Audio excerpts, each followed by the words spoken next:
하나. 안녕하세요. 무소의 뿔처럼입니다.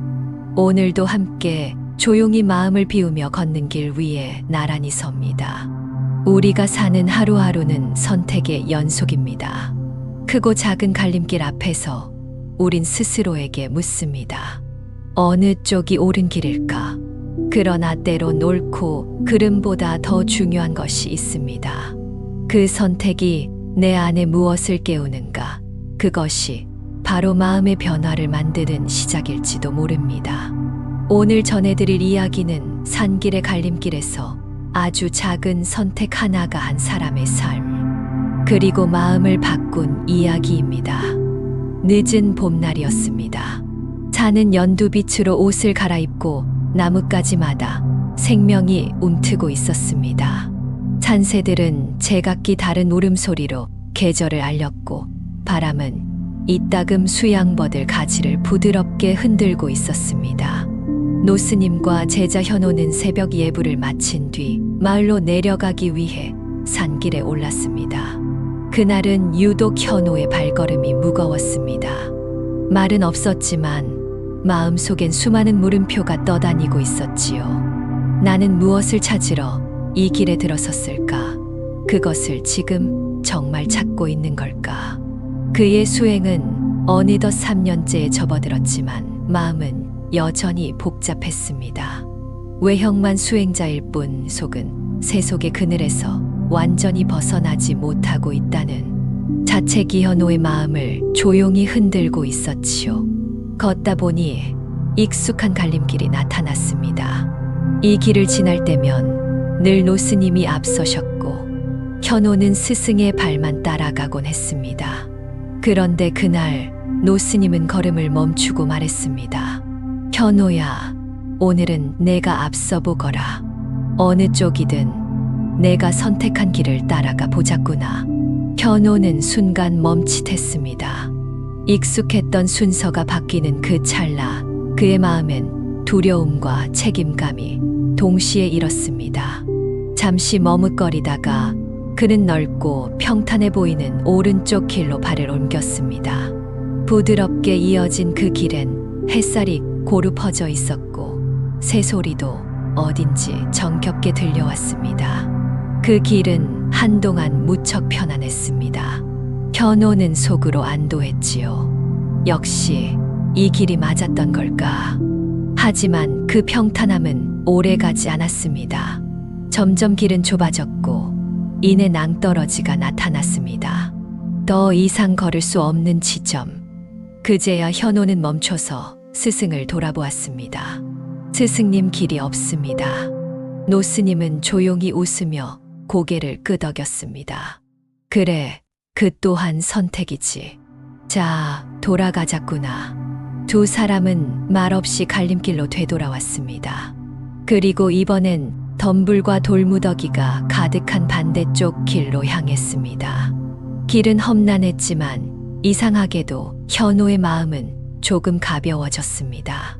걸음마다 신중함이 깃들었고 그 신중함은 곧 마음의 차분함으로 이어졌습니다. 가시덤불을 헤치고 지늘길을 지나고 돌부리를 넘다 보면 조금씩 시야가 열리는 순간들이 찾아왔습니다. 마침내 맑은 개울가에 이르렀을 때 현호는 가슴 깊숙한 숨을 내쉬었습니다. 노스님은 그 자리에 앉으며 말했습니다. 현호야, 쉬어가자. 그날 오후 마을까지 도착한 두 사람은 절에서 쓰일 작은 약초와 쌀을 구입했습니다. 그리고 노스님은 뜻밖에도 혼자 절로 먼저 올라가 보라 하셨습니다. 오늘은 너 혼자 산 길을 다시 걸어보거라. 같은 길이라도 혼자 걸을 때 비로소 보이는 것들이 있단다. 처음엔 당황했지만 현호는 묵묵히 걸음을 옮겼습니다. 그리고 가는 길 중 한 노인을 만났습니다. 나무찜을 지고 힘겹게 걷던 노인에게 현호는 조심스레 다가가 짐을 함께 들었습니다. 그 노인은 고마워하며 말했습니다. 젊은 스님이 이런 길에서 나를 도와줄 줄은 몰랐네. 사는 게 고된 이들이 많지만 이렇게 따뜻한 이 하나만 만나도 그날 하루가 덜 외로운 법이지. 그 말은 이상하게 마음속에 오래 남았습니다. 내가 걷는 이 길이 어쩌면 나 하나만을 위한 것이 아닐 수도 있겠구나. 그날 저녁 암자에 도착한 현호는 노스님 앞에 조용히 앉았습니다. 노스님은 물었습니다. 혼자 걸으니 길이 어땠느냐? 현호는 말없이 웃었습니다. 그리고 천천히 대답했습니다. 힘들었습니다. 그런데 그 안에서 제가 무엇을 두려워했는지를 조금은 알게 된 것 같습니다. 정답을 찾으려는 마음이 아니라 틀리면 어쩌나 하는 두려움이 더 컸던 것 같아요. 노스님은 고개를 끄덕였습니다. 그리고 말했습니다. 선택이란 옳고 그름의 문제가 아니라 그 선택을 품는 마음의 자세에 달린 것이란다. 어떤 길을 걷든 내가 그것을 수행의 길로 만들 수 있다면 그게 곧 정답이 되는 법이지. 그날 밤 현호는 촛불을 켜고 좌선에 들었습니다. 마음속 갈림길에 서서 어떤 길을 선택해야 할지 두려워하던 지난 시간들이 하나둘씩 정리되어 가고 있었습니다. 그는 이제 알고 있었습니다. 그 어떤 길을 가든 그 길을 걷는 나의 마음이 바로 수행의 시작임을. 그로부터 며칠이 지나고 절에는 봄비가 내리기 시작했습니다. 암자의 기와장 위로 빗방울이 사뿐히 떨어지는 소리, 그리고 물길을 따라 산 아래로 흘러가는 맑은 물소리. 현호는 그 소리를 들으며 한참 동안 마루 끝에 앉아 있었습니다. 어느새 머릿속에 수많은 생각들이 빗물처럼 흘러내리고 있었습니다. 그러던 중 노스님이 다가와 말했습니다. 현호야, 이제는 너 혼자의 발로 또 한 번 갈림길에 서야 할 시간이구나. 네, 스승님. 이번에는 내가 함께하지 않을 것이다. 마을로 가는 길이 아니라 산을 넘어 다른 절로 가는 길이다. 그곳에서 너만의 대중생활을 경험하고 오거라. 너는 이젠 길을 고르는 눈보다 길을 걷는 마음을 배워야 할 때다. 며칠 뒤 현호는 작은 배낭을 메고 암자를 떠났습니다. 노스님은 말없이 그를 배웅했습니다. 그 눈빛엔 염려도 기대도 없었습니다. 그저 흐르는 물을 바라보듯 담담한 눈동자였지요. 현호는 이제 홀로 산을 넘어 새로운 길을 걷기 시작했습니다. 길은 낯설었지만 예전처럼 조급하지는 않았습니다. 발밑에 돌부리 하나에도 나무잎에 맺힌 이슬 하나에도 그는 조용히 고개를 숙일 수 있게 되었습니다. 며칠 뒤 그는 낯선 절에 도착했습니다. 그곳은 자신이 살던 조용한 암자와는 달리 수행자들이 모여 사는 큰 선원이었습니다. 그곳에서의 생활은 달랐습니다. 새벽마다 수십 명이 함께 일어나 참선을 하고 공양도 함께 나누며 일과도 철저히 분배되어 있었지요. 현호는 그곳에서 여러 스님들과 지내며 자신이 몰랐던 또 다른 갈림길을 마주하게 됩니다. 그는 그제야 깨닫게 됩니다. 진짜 갈림길은 밖의 길이 아니라 마음 안에서 수시로 나타나는 분기점이라는 것을요. 질투가 생겼을 때 화를 누를 수 있는지, 게으름이 찾아왔을 때 일어설 수 있는지, 남을 탓하고 싶을 때 자신을 먼저 돌아볼 수 있는지, 그 갈림길에서 어떤 마음을 택하느냐가 수행자의 길을 결정짓는 것이었습니다. 어느 날 밤 한 비구니 스님이 그에게 다가와 조용히 말했습니다. 현호 스님, 오늘 새로 온 제자가 잠을 자지 못하고 있습니다. 혹시 이야기 한마디를 해주시겠습니까?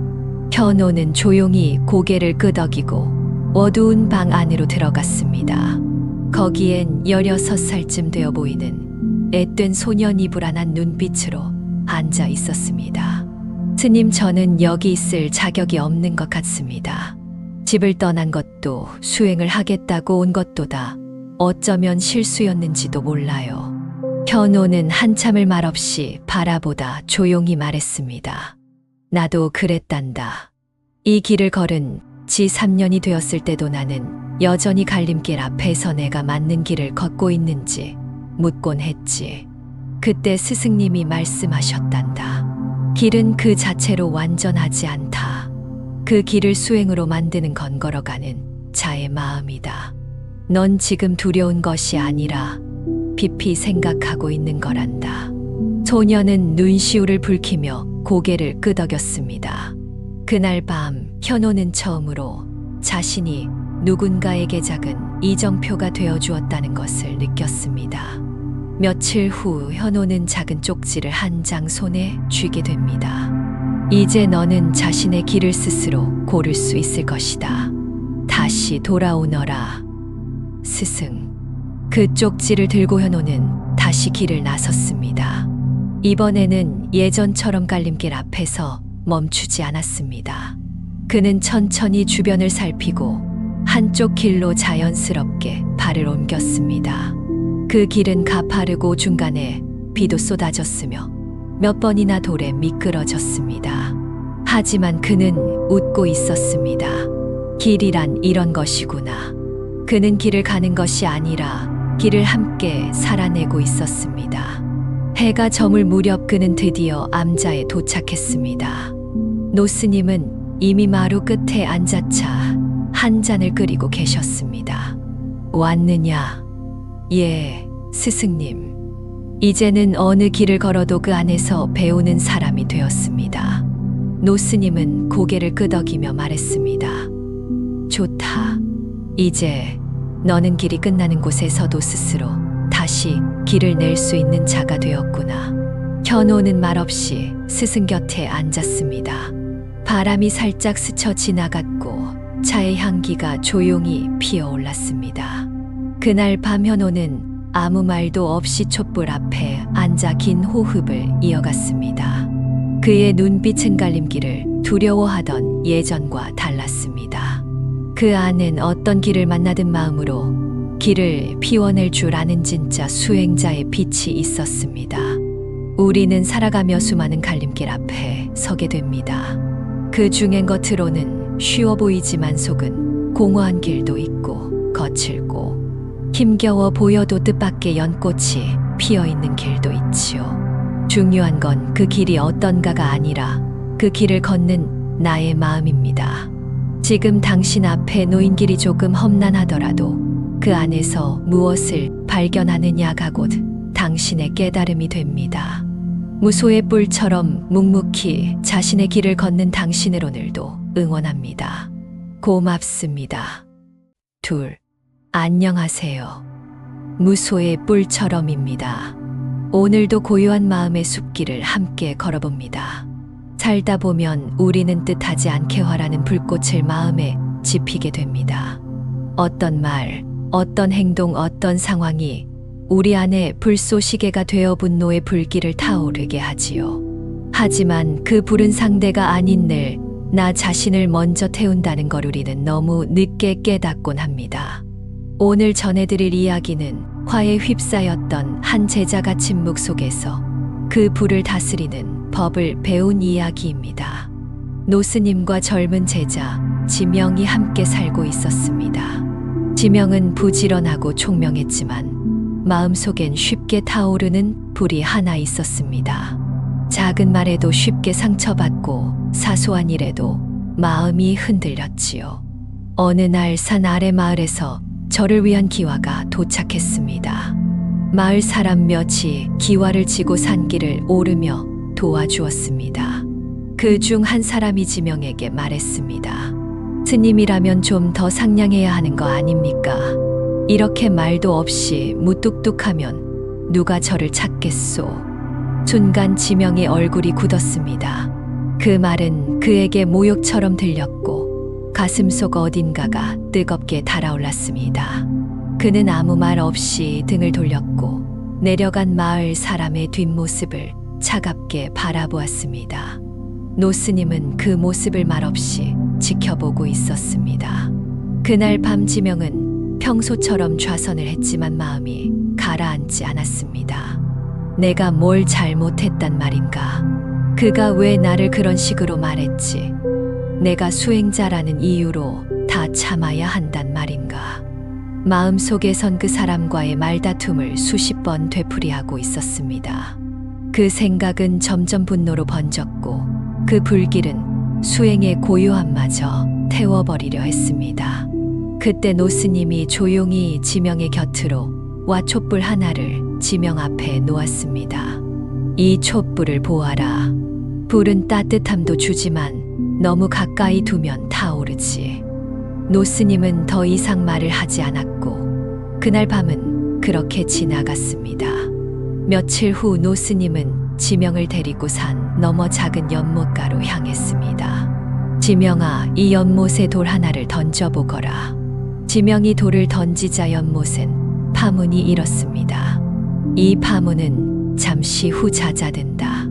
그러나 물속에 독을 붓는다면 그 물은 한참 동안 흐려지겠지. 화는 그러한 것이란다. 순간은 지나가지만 그 여우는 마음을 흐리게 만든다. 지명은 고개를 떨궜습니다. 그제야 자신이 품었던 분노가 상대를 향한 것이 아니라 자신을 얼마나 오랫동안 괴롭히고 있었는지를 조금씩 깨닫기 시작한 것이었습니다. 그날 이후 지명은 자신 안에 불이 타오를 때면 먼저 그 불을 바라보려 애썼습니다. 그 불을 덮으려 하지 않았고 억누르려 하지도 않았습니다.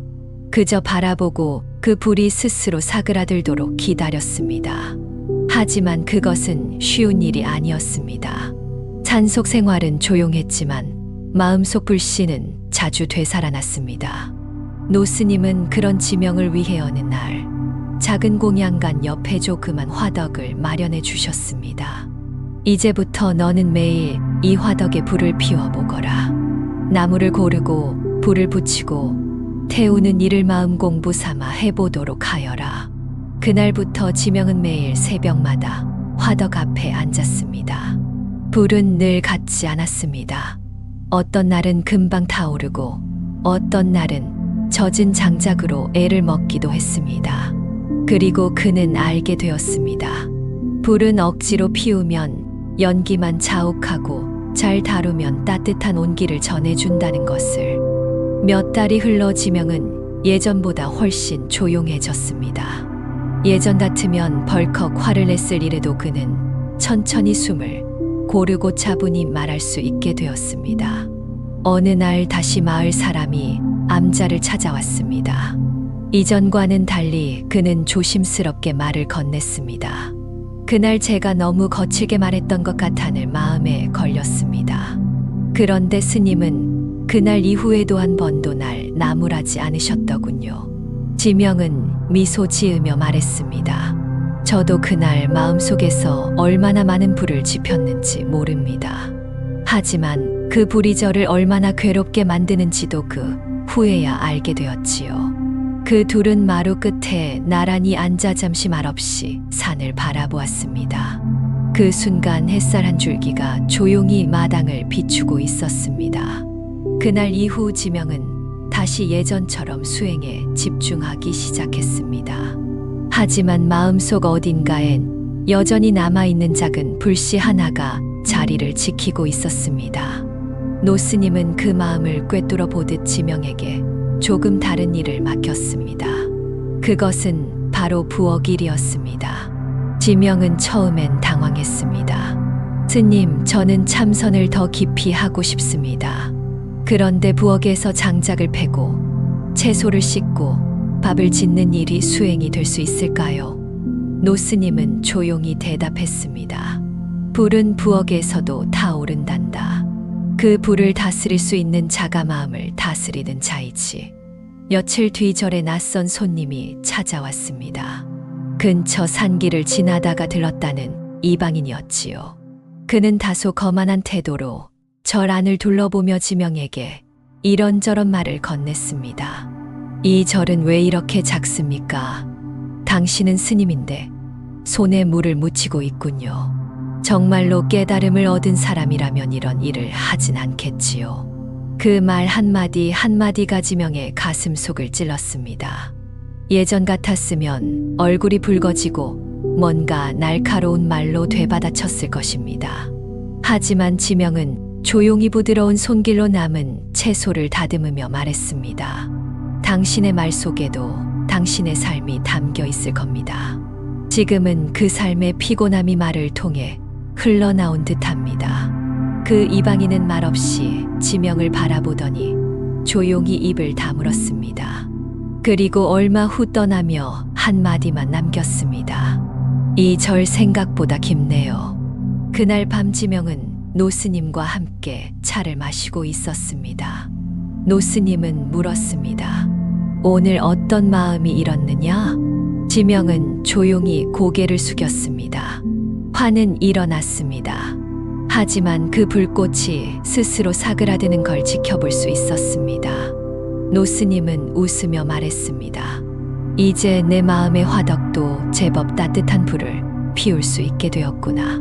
시간이 흘러 계절은 바뀌고 절엔 다시 눈이 내리기 시작했습니다.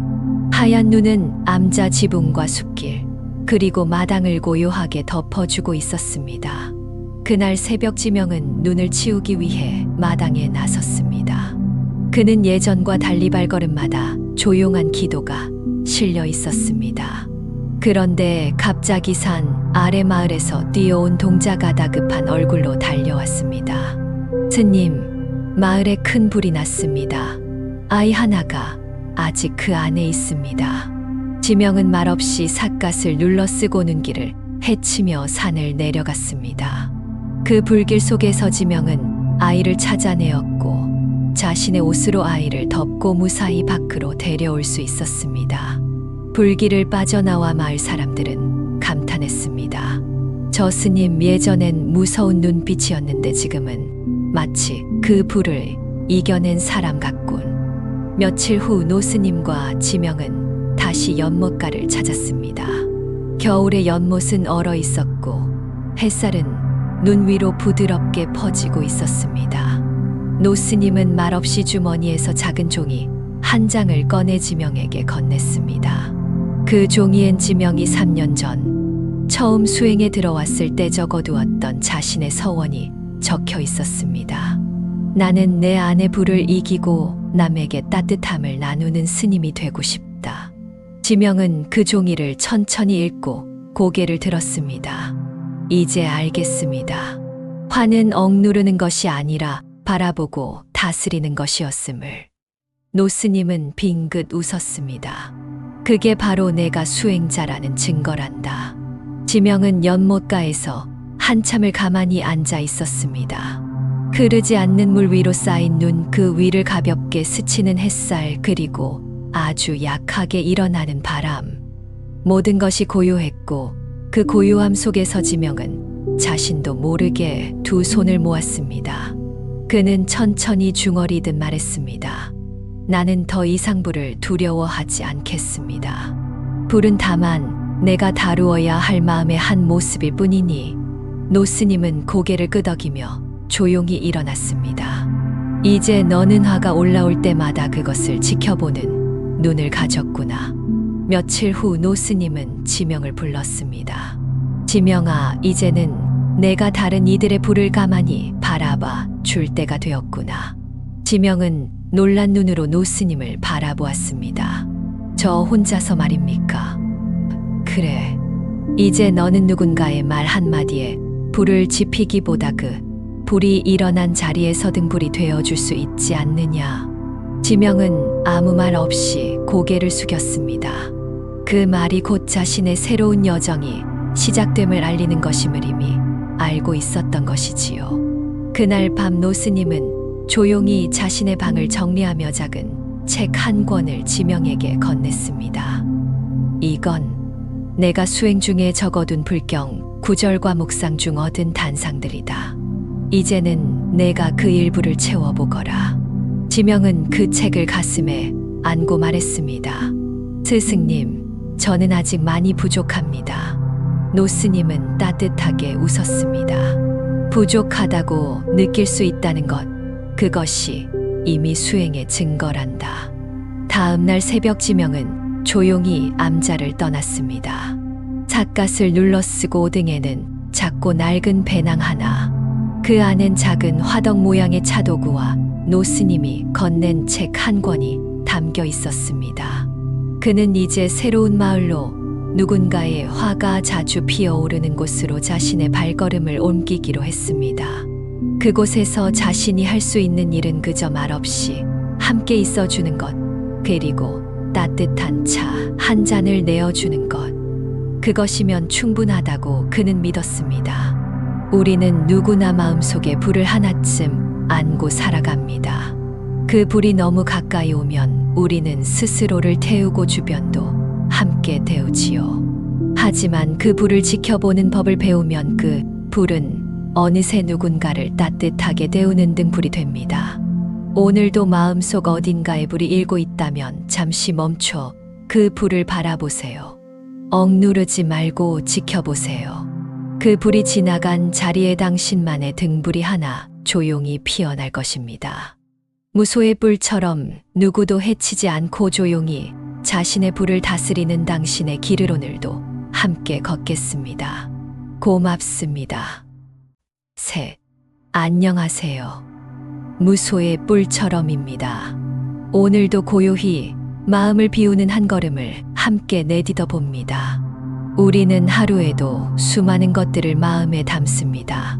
지식, 감정, 관계, 욕망 무언가를 얻고 채우려 애쓰며 살아가지요. 그러나 때로는 비우지 않으면 진짜 소중한 것이 들어올 수 없다는 걸 우리는 너무 늦게 깨닫습니다. 오늘 전해드릴 이야기는 빈 그릇 하나를 통해 참된 채움의 의미를 알게 된 한 제자의 이야기입니다. 산 깊은 곳에 작은 암자가 있었습니다. 사계절을 온전히 품는 그곳엔 말수가 적은 노스님과 수행을 시작한 지 얼마 되지 않은 제자 우담이 함께 살고 있었습니다. 우담은 똑똑하고 열정이 가득한 제자였습니다. 경전도 빠르게 외웠고 새벽 예불도 누구보다 성실히 올렸습니다. 하지만 마음 어딘가엔 늘 무언가가 부족하다는 허기가 있었습니다. 나는 아직도 모자라다. 더 많이 배워야 한다. 스승님처럼 되려면 더 채워야 한다. 그는 매일 경전을 끌어안고 머릿속에 더 많은 것을 넣기 위해 애썼습니다. 그러나 그럴수록 마음은 조금씩 무거워지고 있었지요. 어느 날 우담은 노스님께 물었습니다. 스승님, 왜 저는 이렇게 열심히 공부하고 수행해도 마음이 늘 무겁고 답답할까요? 전 더 채워야 한다고 생각하는데 오히려 점점 막히는 느낌입니다. 노스님은 말없이 작은 찻잔을 하나 꺼냈습니다. 그리고 그 잔에 끊임없이 차를 붓기 시작했습니다. 차는 곧 잔을 넘쳐 탁자 위를 적시기 시작했지만 노스님은 계속 차를 따랐습니다. 당황한 우담이 말했습니다.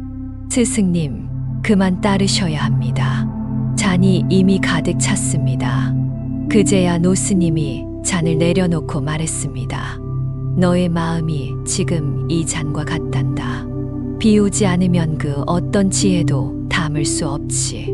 그날 밤 우담은 잠을 이루지 못했습니다. 자신이 배우기 위해 쥐고 있었던 욕심들이 되레 자신을 막고 있었다는 것을 조금씩 느끼기 시작했지요. 그는 다음 날 노스님께 다시 묻습니다. 스승님, 그렇다면 저는 무엇을 비워야 합니까? 제가 모르는 것이 너무 많습니다. 노스님은 조용히 말했습니다. 내가 모른다고 말할 수 있는 마음이 이미 너를 비운 시작이란다. 며칠 뒤 노스님은 우담에게 절 뒷마당에 있는 오래된 우물을 정리해 보라고 부탁했습니다. 우담은 맑은 물을 퍼내고 바닥에 쌓인 진흙과 낙엽을 치우기 시작했습니다. 그러나 물은 금세 다시 흙탕물이 되었고 우담은 짜증이 밀려왔습니다.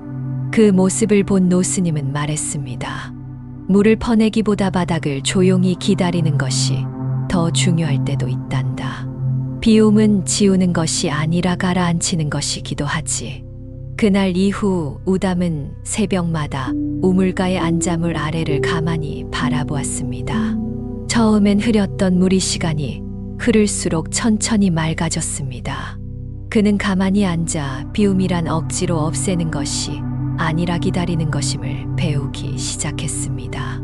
하루는 노스님이 작은 그릇 하나를 우담에게 건넸습니다. 이 그릇을 지니고 다녀보거라.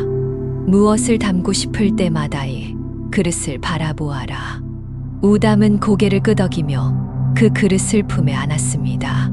그날 이후 우담은 그릇을 손에 쥔 책의 곡물을 뜨기도 하고 나무짚을 담기도 하며 작은 의미를 하나씩 새겨갔습니다.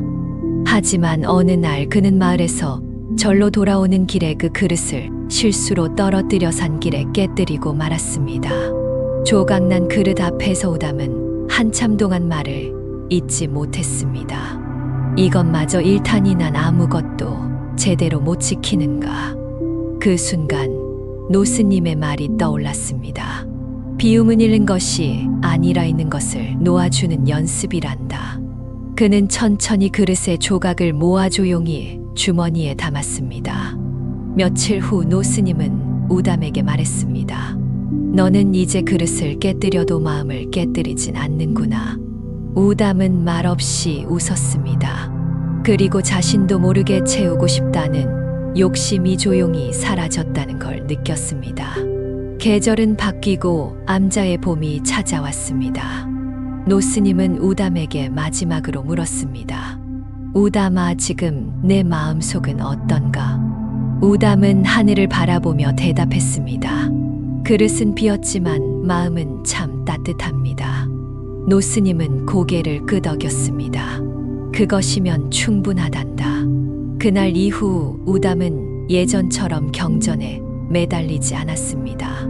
암자 주변을 걷고 마당을 쓸고 아궁이에 불을 지피고 그 모든 순간을 수행이라 여기며 조용히 하루를 채워갔습니다.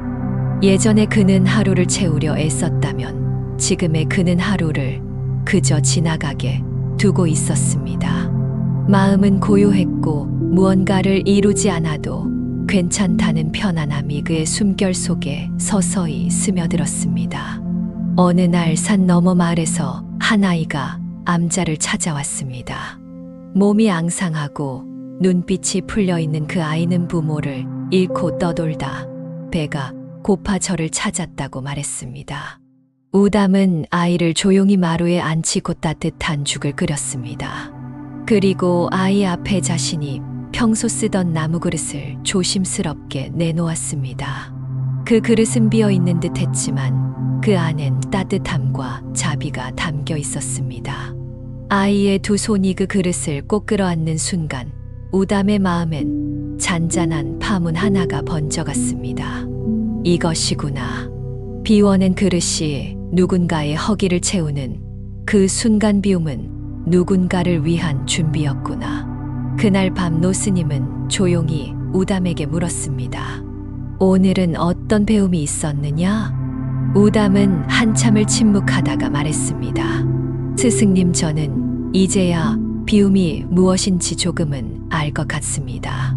비움은 나를 위함이 아니라 타인을 위한 자리를 남기는 것이었습니다. 노스님은 조용히 고개를 끄덕였습니다. 그래, 그릇은 자신을 위해 만들어졌지만 그 속에 담기는 것은 늘 누군가를 위한 것이지. 그 후로 우담은 종종 마을을 찾아갔습니다. 때로는 약초를 나누고 때로는 다친 짐승을 돌보며 말이 아닌 존재로서 사람들의 곁에 머물렀습니다. 누군가는 그를 스님이라 부르고 누군가는 그저 산속에서 온 젊은이라 불렀지만 그에게 그 어떤 이름도 중요하지 않았습니다. 그는 그저 빈 그릇처럼 누구든 필요한 사람이 있다면 그 안을 따뜻하게 채워줄 수 있기를 바랐습니다. 어느 늦은 여름날 노스님이 병원에 들었습니다. 우담은 말없이 노스님의 곁을 지켰습니다. 차를 따르고 이부자리를 다듬고 기도처럼 조용한 숨을 이어갔습니다. 노스님은 마지막으로 우담의 손을 꼭 잡고 말했습니다. 나는 이제 나의 그릇을 모두 비웠단다. 이제 자연으로 돌아가 다시 하나가 될 시간이구나. 우담은 눈물을 삼키며 고개를 끄덕였습니다. 스승님, 그동안 정말 따뜻한 그릇이 되어주셨어요. 노스님은 미소 지었습니다. 그리고 마지막으로 이 말을 남겼습니다. 기억하거라, 무언가가 부족하다고 느껴질 땐 그건 더 가져야 할 때가 아니라 이제부터 내려놓아야 할 때란다. 그날 이후 우담은 암자에 홀로 남게 되었습니다. 그러나 그 고요함은 외로움이 아니라 깊은 평온이었습니다. 노스님의 오래된 찻잔 낡은 책 한 권, 그리고 자신이 주워 담았던 깨진 그릇의 조각들. 그 조각들을 우담은 작은 천에 싸서 암자 한쪽에 조용히 두었습니다. 그 위엔 아무 글자도 적히지 않았지만 그 안엔 수행의 모든 시간이 담겨 있었습니다. 계절은 몇 번이나 바뀌고 어느덧 산엔 붉은 단풍이 물들었습니다.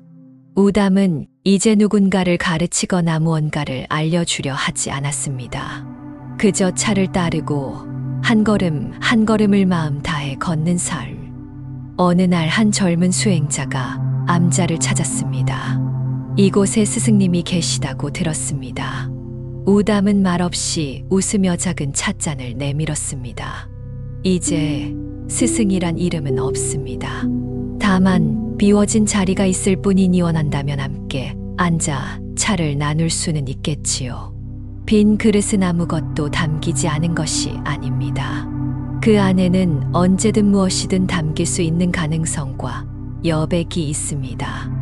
비움이란 무언가를 없애는 것이 아니라 무언가가 들어올 수 있도록 마음을 열어두는 것입니다. 당신의 마음 속에도 작은 빈 그릇 하나 하루쯤 놓아보면 어떨까요? 그 안에 담길 따뜻한 온기, 조용한 기적이 당신을 찾아올지도 모릅니다. 무소의 뿔처럼 고요히 그러나 단단하게 비워가는 길 위에서 오늘도 당신을 응원합니다. 고맙습니다. 네, 안녕하세요. 무소의 뿔처럼입니다. 오늘도 고요한 마음의 숲길을 함께 걸어봅니다. 우리는 살아가며 분노라는 불꽃을 피우는 순간을 맞이합니다. 그 불은 종종 우리를 지키기 위해 일어나는 듯하지만 실은 우리를 먼저 태우는 불이기도 하지요. 오늘 들려드릴 이야기는 마음을 태우던 불꽃. 앞에서 한 제자가 스스로의 그림자를 마주하고 화의 본질을 알아가는 여정입니다.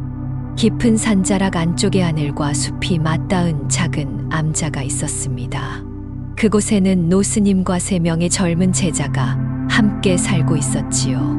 그 중 하나, 태유는 강한 책임감과 의욕이 넘치는 제자였습니다. 누구보다 빠르게 일어나고 누구보다 부지런히 움직였지만 마음 한켠엔 늘 긴장이라는 불씨가 피어 있었습니다. 어느 늦은 봄 암자에는 마을로부터 공양미를 받아올 일이 생겼습니다.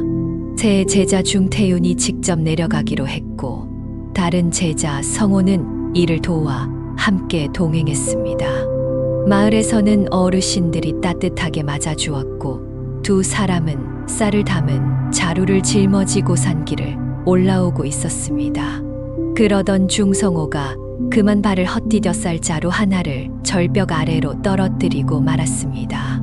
태유는 순간 말없이 멈췄습니다. 그리고 이를 악물듯 한참을 참더니 끝내 소리를 내고 말았습니다. 왜 그렇게 덜렁대는 거야? 이게 어떤 쌀인지 알아? 얼마나 귀한 쌀인데. 성호는 고개를 떨궜고 태유는 숨을 거칠게 내쉰 채 말없이 앞서 걸어갔습니다. 그날 밤 노스님은 3 제자와 함께 차를 마셨습니다. 말없이 앉아있던 태윤에게 노스님이 조용히 물었습니다. 오늘 무언가를 잃고 온 것 같구나. 태윤은 침묵했습니다. 노스님은 더 이상 묻지 않았고 차를 따르던 손만 고요히 움직였습니다. 며칠 후 노스님은 태윤에게 말없이 작은 항아리 하나를 건넸습니다. 이 항아리를 가지고 절 뒤편 산골짜기로 가보거라. 거기서 흐르는 물을 가득 담아 돌아오면 된다. 태윤은 무거운 마음을 안고 항아리를 들고 산길을 올랐습니다. 계곡에 도착해 물을 가득 담고 돌아오던 중 발을 헛디뎌 항아리를 떨어뜨리고 말았습니다. 항아리는 깨지지 않았지만 물은 모두 쏟아지고 말았습니다. 태윤은 자신도 모르게 외쳤습니다. 왜 이런 일만 생기는 거야? 그 순간 계곡 아래에서 물이 흘러가는 소리가 들렸습니다. 그리고 눈앞에 피나얀 들꽃 한 송이가 바람에 흔들리고 있었지요. 태유는 그 자리에 한참을 멍하니 앉아 있었습니다. 그날 밤 노스님은 다시 그에게 말했습니다. 물을 가득 담으려 애쓸수록 항아리는 흔들리고 물이 쏟아지는 법이지. 스승님, 전 참을 수 없었습니다. 잘못한 게 분명한데 왜 저는 그걸 말하지 못했을까요? 노스님은 조용히 말했습니다. 화를 참는 것과 화를 바라보는 것은 다르단다. 화를 억누르면 그 불은 더 깊은 곳에서 타오르지. 하지만 그 불을 가만히 들여다보면 불씨는 점점 잦아들게 되어 있다. 며칠이 흘렀고 노스님은 태윤에게 새로운 일을 맡겼습니다.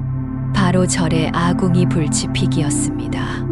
매일 새벽 나무를 모으고 불을 붙이며 따뜻한 물과 아침밥을 준비하는 일. 태윤은 처음엔 무의미하다고 느꼈지만 불을 지피는 일이 점점 자신의 마음을 들여다보는 일과 같다는 걸 깨닫게 되었습니다. 장작이 너무 많아도 불이 붙지 않고 너무 적으면 금세 꺼졌습니다. 그리고 무엇보다 불이 가장 잘 타는 순간은 침묵 속에서 그저 지켜볼 때라는 걸 알게 되었지요. 하루는 성호가 또 실수를 하고 말았습니다. 절의 장독대 뚜껑을 제대로 덮지 않아 며칠 치장이 상하고 만 것이었습니다. 모두가 그 앞에서 아무 말도 못하고 있을 때 태유는 조용히 말했습니다. 상한 건 버리면 되지요. 다음엔 덜 상하게 하면 됩니다. 성호는 눈을 동그랗게 뜨고 태윤을 바라보았습니다. 그 순간 노스님은 그들 뒤에서 조용히 웃고 계셨습니다. 계절이 바뀌고 태윤은 더 이상 누군가의 실수를 탓하지 않았습니다. 누군가의 말에 마음이 흔들릴 때도 그 마음 안에서 타오르는 불을 그저 가만히 바라볼 수 있게 되었습니다. 어느 날 그는 자신이 가장 좋아하던 경전 구절을 작은 나무판에 새겨 앉아 뒷길에 걸어두었습니다. 그 글귀는 이러했습니다. 불은 나를 지키지 않고 나를 태운다. 화는 바라볼 때 비로소 식는다. 그 이후로도 태유는 아궁이 앞에서 매일같이 장작을 고르고 불을 피우며 조용한 수행을 이어갔습니다. 이제 불을 다루는 일은 단순한 작업이 아닌 자신의 마음을 들여다보는 일처럼 느껴졌습니다. 불은 너무 조급하면 붙지 않았고 너무 애태우면 연기만 자욱했습니다. 그는 점점 알게 되었습니다. 불은 달래는 것이지 붙잡는 것이 아니란 것을. 그리고 마음도 마찬가지라는 걸요. 하루는 마을에서 어떤 젊은이가 저를 찾아왔습니다. 그는 눈빛이 매섭고 손에는 피가 배어 있었습니다.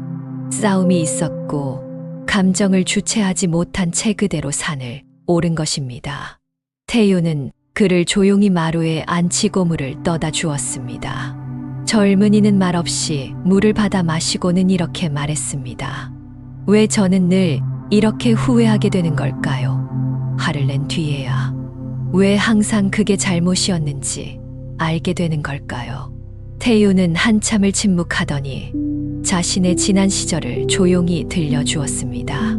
쌀자루를 잃었던 날 성우에게 소리쳤던 일, 항아리에 물을 흘렸던 순간, 그리고 마당 끝에 흔들리던 들꽃을 바라봤던 밤. 나는 그때 화가 나서 세상을 바꾸려 했지만 결국 바뀐 건 나 자신이었지요. 태유는 그렇게 말하고 젊은이에게 아궁이 옆 장작 하나를 건넸습니다. 불을 지펴보겠어요. 마음을 따뜻하게 하는 불은 다른 걸 태우지 않거든요. 그날 밤 노스님은 조용히 태윤을 불렀습니다.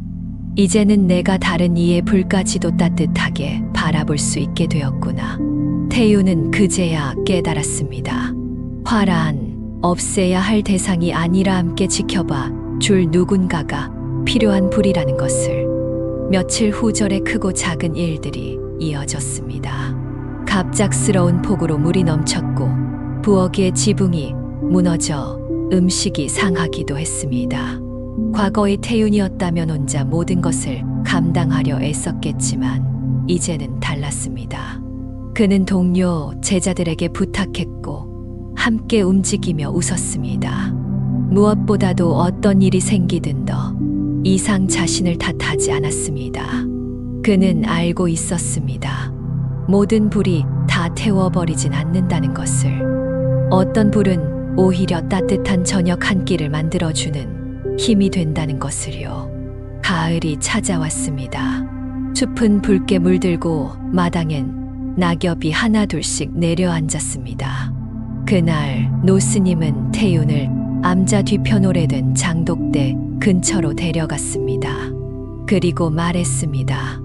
여기엔 오래전 내가 수행 중 남긴 불씨가 묻혀 있단다. 아무도 보지 못한 채 사라져버릴 뻔한 불씨지. 노스님은 흙을 살짝 걷어내더니 그 안에서 검게 그을린 돌 하나를 꺼냈습니다. 이건 수십 년 전 나 역시 화에 휩싸인 날이 있었지. 그날 밤 나는 이 돌을 불 위에 던졌단다. 그리고 그 불에 비춰진 내 얼굴을 처음 보게 되었지. 화는 거울이기도 하단다. 태유는 돌을 받아 들고 조용히 가슴에 안았습니다. 그는 알고 있었습니다.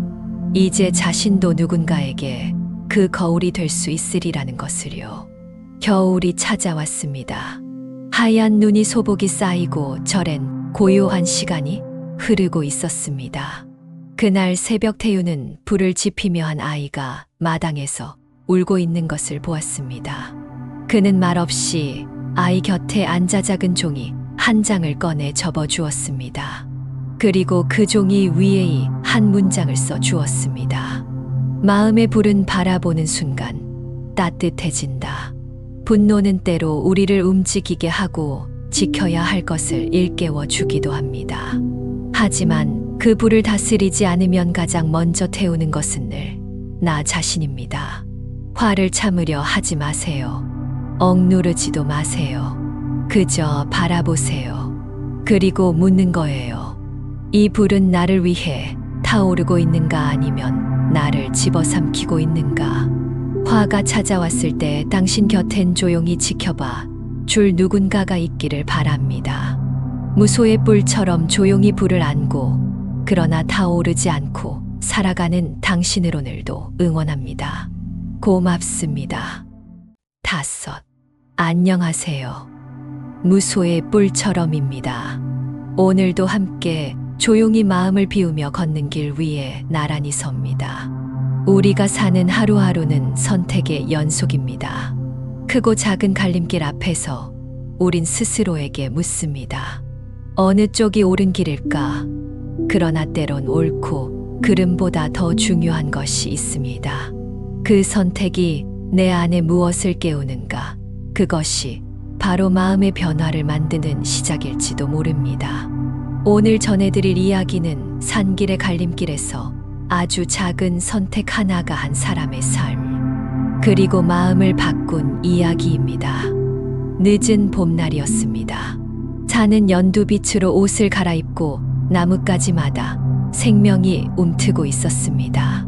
잔새들은 제각기 다른 울음소리로 계절을 알렸고 바람은 이따금 수양버들 가지를 부드럽게 흔들고 있었습니다. 노스님과 제자 현호는 새벽 예불을 마친 뒤 마을로 내려가기 위해 산길에 올랐습니다. 그날은 유독 현호의 발걸음이 무거웠습니다. 말은 없었지만 마음속엔 수많은 물음표가 떠다니고 있었지요. 나는 무엇을 찾으러 이 길에 들어섰을까? 그것을 지금 정말 찾고 있는 걸까? 그의 수행은 어느덧 3년째에 접어들었지만 마음은 여전히 복잡했습니다. 외형만 수행자일 뿐 속은 세속의 그늘에서 완전히 벗어나지 못하고 있다는 자책이 현호의 마음을 조용히 흔들고 있었지요. 걷다 보니 익숙한 갈림길이 나타났습니다. 이 길을 지날 때면 늘 노스님이 앞서셨고 현호는 스승의 발만 따라가곤 했습니다. 그런데 그날 노스님은 걸음을 멈추고 말했습니다. 현호야, 오늘은 내가 앞서 보거라. 어느 쪽이든 내가 선택한 길을 따라가 보자꾸나. 현호는 순간 멈칫했습니다. 익숙했던 순서가 바뀌는 그 찰나 그의 마음엔 두려움과 책임감이 동시에 일었습니다. 잠시 머뭇거리다가 그는 넓고 평탄해 보이는 오른쪽 길로 발을 옮겼습니다. 부드럽게 이어진 그 길엔 햇살이 고루 퍼져 있었고 새소리도 어딘지 정겹게 들려왔습니다. 그 길은 한동안 무척 편안했습니다. 현호는 속으로 안도했지요. 역시 이 길이 맞았던 걸까? 하지만 그 평탄함은 오래가지 않았습니다. 점점 길은 좁아졌고 이내 낭떠러지가 나타났습니다. 더 이상 걸을 수 없는 지점. 그제야 현호는 멈춰서 스승을 돌아보았습니다. 스승님, 길이 없습니다. 노스님은 조용히 웃으며 고개를 끄덕였습니다. 그래, 그 또한 선택이지. 자, 돌아가자꾸나. 두 사람은 말없이 갈림길로 되돌아왔습니다. 그리고 이번엔 덤불과 돌무더기가 가득한 반대쪽 길로 향했습니다. 길은 험난했지만 이상하게도 현호의 마음은 조금 가벼워졌습니다. 걸음마다 신중함이 깃들었고 그 신중함은 곧 마음의 차분함으로 이어졌습니다. 가시덤불을 헤치고 지늘길을 지나고 돌부리를 넘다 보면 조금씩 시야가 열리는 순간들이 찾아왔습니다.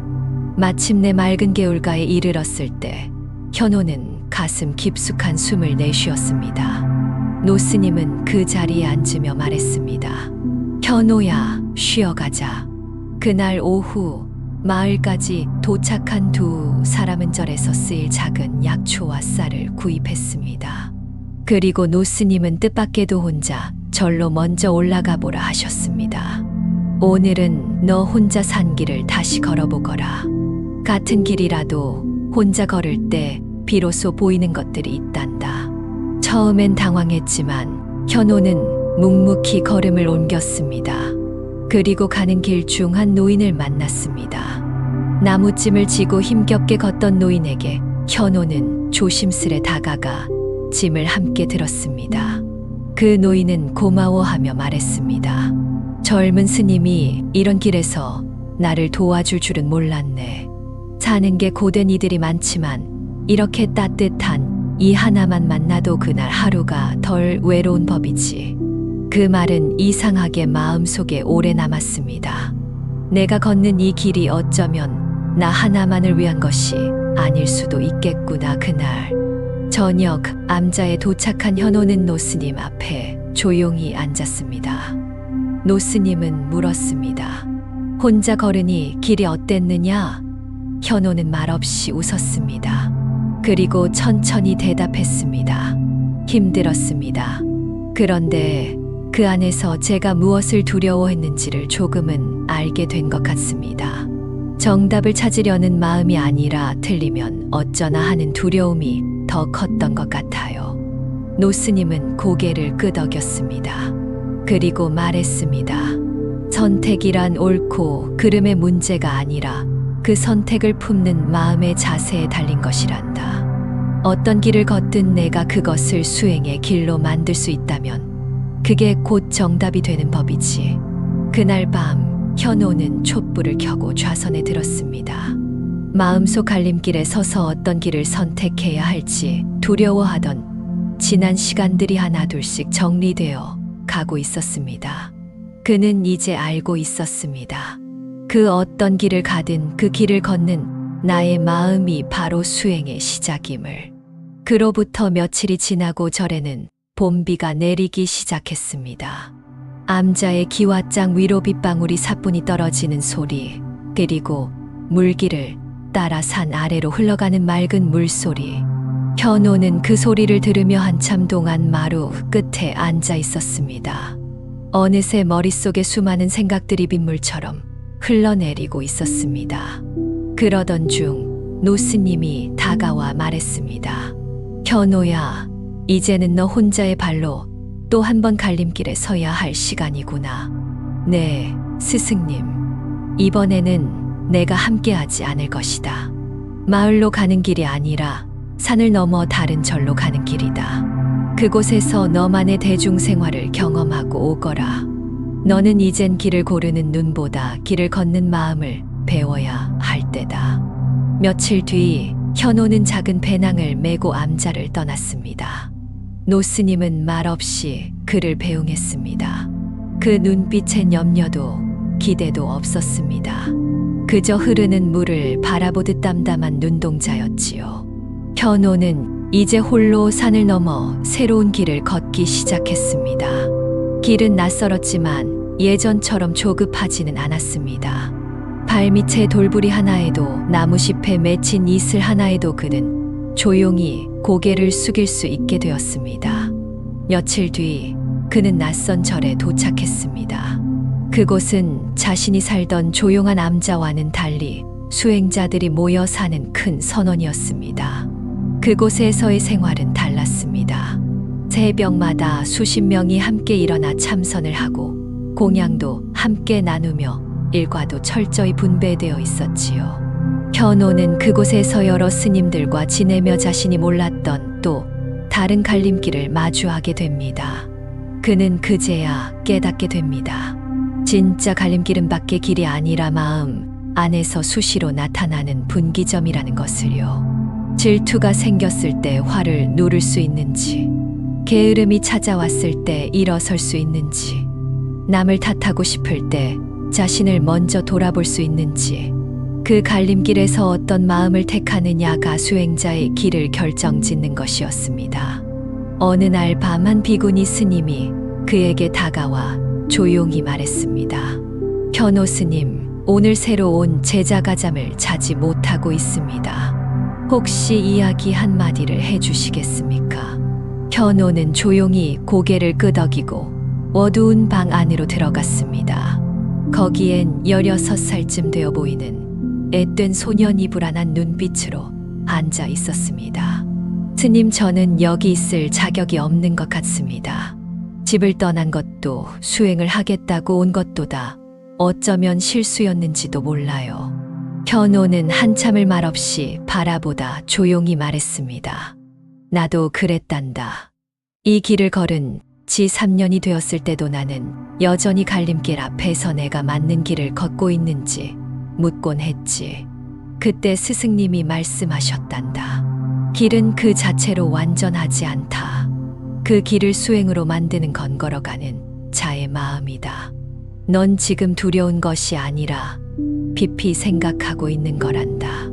소녀는 눈시울을 붉히며 고개를 끄덕였습니다. 그날 밤 현호는 처음으로 자신이 누군가에게 작은 이정표가 되어 주었다는 것을 느꼈습니다. 며칠 후 현호는 작은 쪽지를 한 장 손에 쥐게 됩니다. 이제 너는 자신의 길을 스스로 고를 수 있을 것이다. 다시 돌아오너라. 그 쪽지를 들고 현호는 다시 길을 나섰습니다. 이번에는 예전처럼 갈림길 앞에서 멈추지 않았습니다. 그는 천천히 주변을 살피고 한쪽 길로 자연스럽게 발을 옮겼습니다. 그 길은 가파르고 중간에 비도 쏟아졌으며 몇 번이나 돌에 미끄러졌습니다. 하지만 그는 웃고 있었습니다. 길이란 이런 것이구나. 그는 길을 가는 것이 아니라 길을 함께 살아내고 있었습니다. 해가 저물 무렵 그는 드디어 암자에 도착했습니다. 노스님은 이미 마루 끝에 앉아차 한 잔을 끓이고 계셨습니다. 왔느냐? 예, 스승님. 이제는 어느 길을 걸어도 그 안에서 배우는 사람이 되었습니다. 노스님은 고개를 끄덕이며 말했습니다. 좋다. 이제 너는 길이 끝나는 곳에서도 스스로 다시 길을 낼 수 있는 자가 되었구나. 현호는 말없이 스승 곁에 앉았습니다. 바람이 살짝 스쳐 지나갔고 차의 향기가 조용히 피어올랐습니다. 그날 밤 현호는 아무 말도 없이 촛불 앞에 앉아 긴 호흡을 이어갔습니다. 그의 눈빛은 갈림길을 두려워하던 예전과 달랐습니다. 그 안엔 어떤 길을 만나든 마음으로 길을 피워낼 줄 아는 진짜 수행자의 빛이 있었습니다. 우리는 살아가며 수많은 갈림길 앞에 서게 됩니다. 그 중엔 겉으로는 쉬워 보이지만 속은 공허한 길도 있고 거칠고 힘겨워 보여도 뜻밖의 연꽃이 피어 있는 길도 있지요. 중요한 건 그 길이 어떤가가 아니라 그 길을 걷는 나의 마음입니다. 지금 당신 앞에 놓인 길이 조금 험난하더라도 그 안에서 무엇을 발견하느냐가 곧 당신의 깨달음이 됩니다. 무소의 뿔처럼 묵묵히 자신의 길을 걷는 당신을 오늘도 응원합니다. 고맙습니다. 6. 안녕하세요. 무소의 뿔처럼입니다. 오늘도 조용히 마음을 비우는 길 위에서 당신의 내면에 숨겨진 진짜 보물을 함께 찾아 떠나봅니다. 사람은 누구나 무언가를 찾습니다. 더 좋은 자리, 더 많은 지식, 더 큰 깨달음, 혹은 누군가의 마음. 하지만 때로 우리가 그렇게 애타게 찾던 그것은 이미 우리 곁에 있었던 것인지도 모릅니다. 오늘 들려드릴 이야기는 보물을 찾아 떠났다가 아무것도 얻지 못한 채 돌아온 한 사람의 이야기입니다. 옛날 옛적 산 아래 작은 마을에 한 노인이 살고 있었습니다. 이 노인은 말수가 적고 늘 조용히 혼자 지냈기에 사람들은 그를 묵은 바위라 불렀습니다. 그러던 어느 날 노인이 세상을 떠났다는 소식이 전해졌습니다. 마을 사람들은 그의 집을 정리하기 위해 모였고 허름한 초가집 안에서 낡은 상자 하나를 발견했습니다. 그 안에는 오래된 종이 한 장이 담겨 있었지요. 보물은 북쪽 절벽 너머의 바위 아래 묻어두었다. 종이는 오래되어 군데군데 찢어졌지만 그 한 줄의 문장은 선명했습니다. 마을 사람들 사이에 웅성거림이 일기 시작했습니다. 노인이 보물을 숨겨뒀대. 절벽 너머라고. 거긴 위험하지 않나. 몇몇 사람은 의심했고 몇몇은 반신반의했지만 단 한 사람만은 곧장 짐을 꾸렸습니다. 그는 17살 소년 진우였습니다. 진우는 어려서 부모를 잃고 마을 뒷간을 치우며 하루하루를 살아가던 아이였습니다. 늘 손에 흙이 묻어 있었고 한 번도 자신이 귀한 존재라고 생각해 본 적이 없었습니다. 그는 노인의 말이 사실이든 아니든 무언가를 찾고 싶었습니다. 자신을 바꿔줄 단 하나의 무엇을. 다음 날 새벽 진우는 조용히 마을을 떠났습니다. 손엔 종이 쪼가리 하나, 등엔 헝겊 보자기, 그리고 마음 한가운데엔 보물을 찾으면 내 삶도 달라질 거야 라는 희망이 담겨 있었습니다. 산을 오르는 길은 거칠었습니다. 돌길, 비탈, 가시덤불. 하지만 진우는 멈추지 않았습니다. 밤에는 불을 피울 나무조차 구하기 어려웠고 바위 틈에 머리를 기대고 잠들 때도 있었습니다. 어느 날은 늑대 울음에 벌떡 일어났고 또 어떤 날은 계곡물에 발을 헛디뎌 온몸이 젖기도 했지요. 하지만 그 모든 순간에도 진우는 종이를 꼭 쥐고 있었습니다. 보물은 북쪽 절벽 너머의 바위 아래. 열흘째 되는 날, 진우는 마침내 북쪽 절벽에 도착했습니다. 높고 가파른 바위, 바람은 날카롭게 휘돌았고 낮에도 그림자가 내려앉은 곳. 그곳에서 진우는 가장 크고 납작한 바위 아래를 파기 시작했습니다. 손톱이 닳고 손바닥에 물집이 생기고 흙이 아닌 돌덩이가 튀어나와도 그는 계속 팠습니다. 여기 어딘가에 분명, 그러나 아무것도 없었습니다. 진우는 말없이 자리에 주저앉았습니다. 손엔 상처가 가득했고 종이는 비에 젖어 거의 알아볼 수 없게 되었으며 마음은 허탈함과 분노로 가득 차 있었습니다. 왜 나에겐 아무것도 없는 거야? 그는 몇 번이나 종이를 쥐어뜯으려다 조용히 무릎 위에 올려놓았습니다. 그리고 한참을 그 자리에 앉아 있었습니다. 아무 생각도 들지 않는 시간. 눈앞엔 오로지 절벽 바위 위에 내려앉는 노을빛 하나. 붉은 빛이 바위를 타고 흘러내렸고 그 그림자는 마치 노인의 뒷모습 같았습니다. 진우는 그 순간 처음으로 보물이란 단어가 무언가를 얻는 것이 아닐 수도 있다는 생각을 했습니다. 그날 밤 진우는 불을 피우지 않았습니다. 대신 별을 바라보며 조용히 속삭였습니다. 내가 찾고 싶었던 건 사람들처럼 귀한 존재가 되는 느낌이었어. 그게 금덩이가 아니어도 되는 건가? 다음 날 진우는 절벽 너머로 발걸음을 돌렸습니다. 돌아가는 길은 훨씬 가벼웠습니다. 짐도 기대도 심지어 상처도 그저 하나의 흔적처럼 느껴졌습니다. 마을에 도착한 진우는 노인의 집으로 향했습니다. 낡은 초가집, 부서진 마룻바닥. 그 안엔 여전히 먼지가 자욱했고 책상 위에는 마르지 않은 먹물 자국이 남아 있었습니다. 그 자국 위에 진우는 조용히 종이 조각을 올려두었습니다. 그리고 중얼였습니다. 보물은 어쩌면 이걸 읽고 떠날 마음이 생긴 순간부터였는지도 모르겠습니다. 그날 이후 진우는 변했습니다. 마을에서 하던 일은 여전히 고되고 남루했지만 그의 눈빛은 달라졌습니다.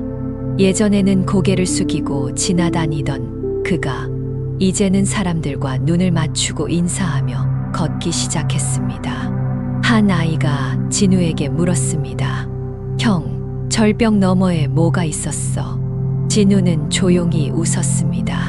그건 직접 가봐야 알 수 있어.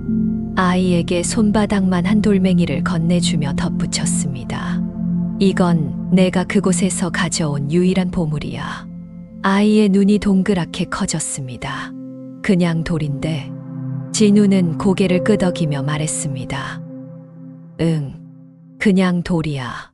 근데 이걸 발견할 때 나는 아무것도 찾지 못했다고 생각했었지. 그런데 지금은 알겠어. 아무것도 없던 그 순간이 나한텐 가장 많은 걸 남겼다는 걸. 몇 해가 지나고 진우는 마을의 우물을 돌보는 사람이 되었습니다. 사람들은 그를 물지킴이라 불렀습니다. 그는 말수가 많진 않았지만 누구든 그에게 말을 걸면 늘 다정하게 웃고 대답했습니다. 그리고 어린아이들에겐 가끔 종이 조각을 나눠주었습니다. 그 종이엔 이렇게 적혀 있었습니다. 보물은 절벽 너머의 바위 아래 있다. 어떤 아이는 금을 찾으러 떠났고 어떤 아이는 꽃을 꺾어 돌아왔으며 어떤 아이는 무릎이 까진 채 빈손으로 돌아왔습니다. 그러나 모두가 돌아온 뒤 진우는 조용히 말했습니다. 잘 다녀왔구나. 이제 너만의 보물이 생긴 거야. 그 말의 의미를 아는 아이는 없었지만 그들은 하나같이 웃으며 고개를 끄덕였습니다. 겨울이 다가오던 어느 날 진우는 아이들과 함께 마을 뒷산에 올랐습니다. 나무엔 낙엽이 다 떨어졌고 하늘은 낮은 구름으로 가득했지만 아이들은 여전히 종이 조각 하나를 품에 안고 비탈길을 오르며 웃고 있었습니다.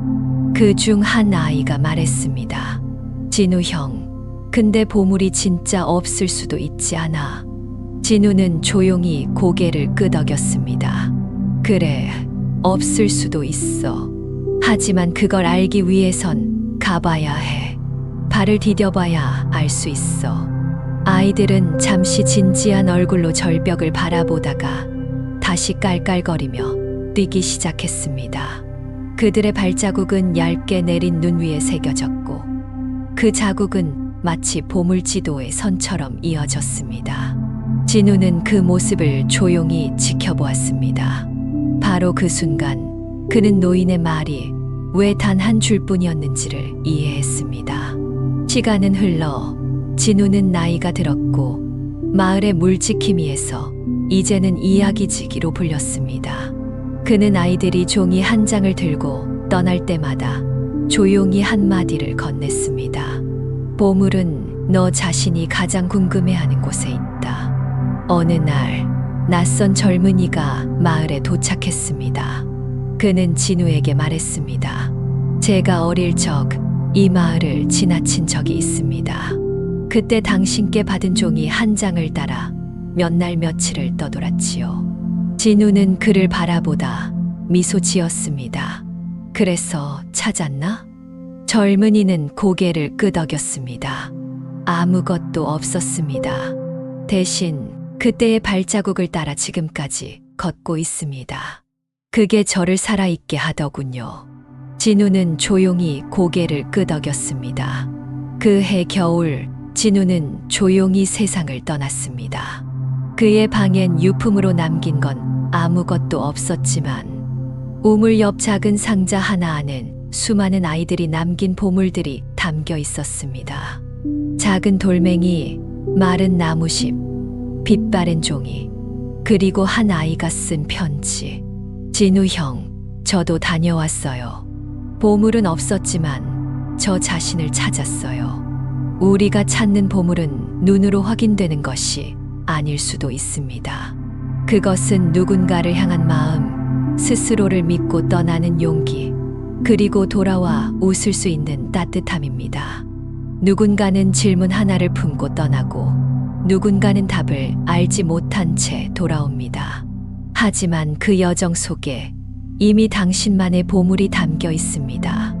무소의 뿔처럼 남이 알아주지 않아도 그저 당신 마음의 지도를 따라 걷는 그 길이야말로 가장 귀한 여정일지도 모릅니다. 오늘도 그 걸음을 응원합니다. 고맙습니다.